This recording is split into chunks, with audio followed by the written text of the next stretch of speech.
నమస్తే. ఈ మధ్య నేను ఒక గైనకాలజిస్ట్‌ని కలిసానండి. మీరు ఆస్ట్రాలజర్ కదా! నేను మిమ్మల్ని ఒక క్వెషన్ అడగొచ్చా అని.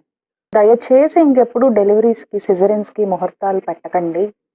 మేము ఎంత ప్రెషర్ ఫీల్ అవుతున్నామో ఆస్ట్రాలజర్స్ ఎవరికీ తెలియట్లేదు. మేము ఏమాత్రం అటు ఇటు ఒక్క సెకండ్ జరిపినా బయట వాళ్ళ పేరెంట్స్ మా మీద నిజంగా మేము తల్లి పిల్లని కాపాడామనే విషయం మర్చిపోయి కూడా మమ్మల్ని ఇబ్బంది పెడుతున్నారు. ఇది ఎంతవరకు కరెక్టు? అసలిది రియల్‌గా శాస్త్రంలో చెప్పబడిందా? మీరెందుకు ఇలా చేస్తున్నారు? అంటే ఆస్ట్రాలజర్స్ అందరికీ, జ్యోతిష్యులందరికీ చెప్పండి. దయచేసి ఇలాగా క్రిటికల్‌గా 1 మినిట్, 2 మినిట్స్ ముహూర్తాలు పెట్టొద్దు అని చెప్పారు.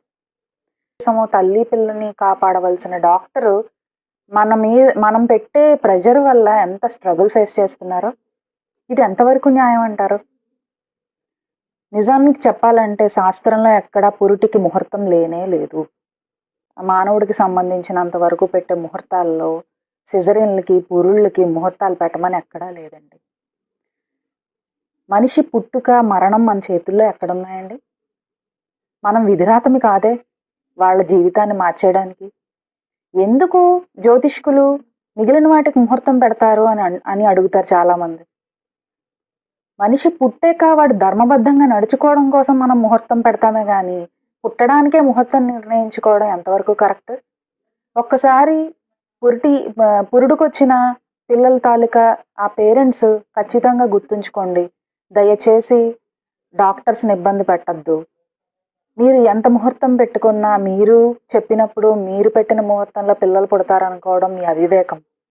వివాహం అయిన తర్వాత జరిగే గర్భధానానికి ముహూర్తం నిర్ణయించారు. అంటే ఒక పిల్లాడు భూమి మీదకి రాకముందు లేదా పిల్లాడో భూమి మీదకి రాకముందు అంటే వాళ్ళ బీజం పడే ముందే వాళ్ళిద్దరికీ ఒకటవ్వడం కోసం ముహూర్తం నిర్ణయించారు. అంటే బీజం అక్కడే పడింది. మళ్ళీ దానికి ముహూర్తం నిర్ణయించడానికి మనం ఎవరమండి? కాబట్టి చేయవలసిన కార్యక్రమాలకి ముహూర్తాలను నిర్ణయించండి. దయచేసి వాటిని పేరెంట్స్‌గా మీరు గుర్తించండి. చేయవలసిన వాటికి మానేసి అక్కర్లేని దానికి ముహూర్తం పెట్టడం ఎంతవరకు కరెక్ట్ అంటారు? ఒక్కసారి ఈ విషయాన్ని అందరూ ఆలోచిస్తారు కదా!